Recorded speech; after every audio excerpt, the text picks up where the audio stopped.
Why is it that so many filmmakers have movies about food?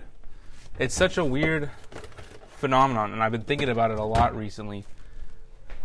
Like, why? It's like every filmmaker has a movie about food in some capacity. Between Martin Scorsese, David Lynch, Joel Haver, even I have a movie about food. This is Cooking with the Sam, filmed in front of a live studio audience. So why is it that so many filmmakers have movies about food? It's such a odd phenomenon. I thought about it a lot. The first thought I had was maybe it's because food's such an integral part to all of our lives, and so is cooking. Maybe the thought was that it's widely relatable or universally relatable. But I think it's simpler than that. The more I think about it, the more simple I think it is. I think it might just be like a subconscious thing. It's not like an active choice to try and make something that's actively relatable. But the fact that we all eat is what's common amongst all these filmmakers. I think the two polar opposites in the genre of cooking movies are probably David Lynch's David Lynch Cooks Quinoa and Martin Scorsese's Italian American. Italian American's really interesting. Because it's not entirely about cooking. It's just a portion of the movie is about his mother cooking the family recipe pasta sauce. But it's very candid, and they're always addressing the camera, and it's cinema verite is the genre. It's just real footage, and it's not really supposed to be scripted or anything special. It's just like home movie kind of stuff. And the whole movie is just about his family talking about how they immigrated to New York from Italy. And it's like I think it's the truest form of the cooking documentary. It's nothing but food and talking about food and the origin of the food and all that. And then on the opposite side of the spectrum is David Lynch Cooks Quinoa. And I'm not even sure if David Lynch Cooks Quinoa is scripted or what it is. It's got this odd sense of mystery about it, where I can't ever tell. I should probably chop the onions first. I don't know what I'm doing. It's got this odd sense of mystery about it where you can't really tell if it's real or not. The movie starts out with David Lynch talking about cooking quinoa, normal cooking movie kind of stuff. And then quinoa is a really simple dish though. So all he does is he puts it in the pot and it sits there for a minute.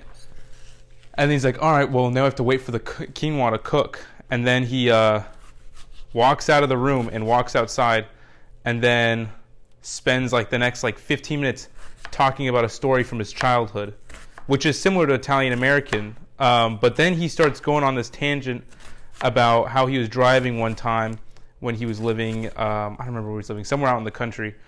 And he starts getting attacked by frog moths. And the way he builds up to it is so natural and so nonchalant. And then he's talking about these frog moths, and they're hitting the windshield. He's like, the way he it's just so bizarre. And it's I don't know if he just came up with that on the spot or if he scripted out that he was going to tell this story about frog moths. And then the story ends, and he goes back, and the quinoa is done, and the movie ends. And it's the complete opposite of Italian American, assuming that it's not scripted, which I think it is scripted. So assuming that it is scripted, it's the opposite of Italian American. That is cooking up a storm.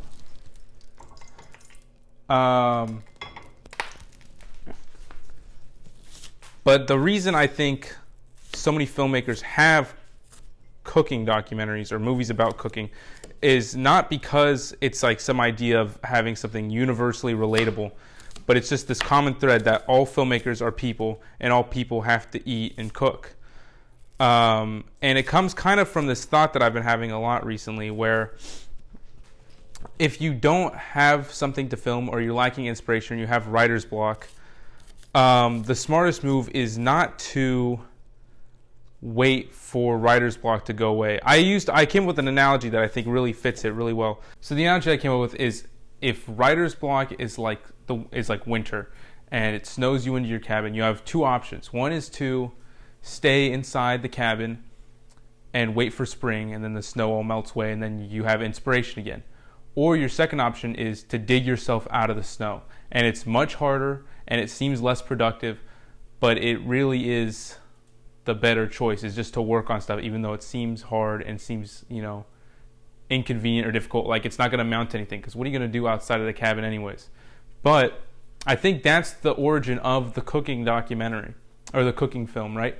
Is these filmmakers just shoot whatever's around them. They just feel like, I have no idea what to make a movie about. Well, let me just film my day-to-day life. And everybody cooks every day and everybody eats every day.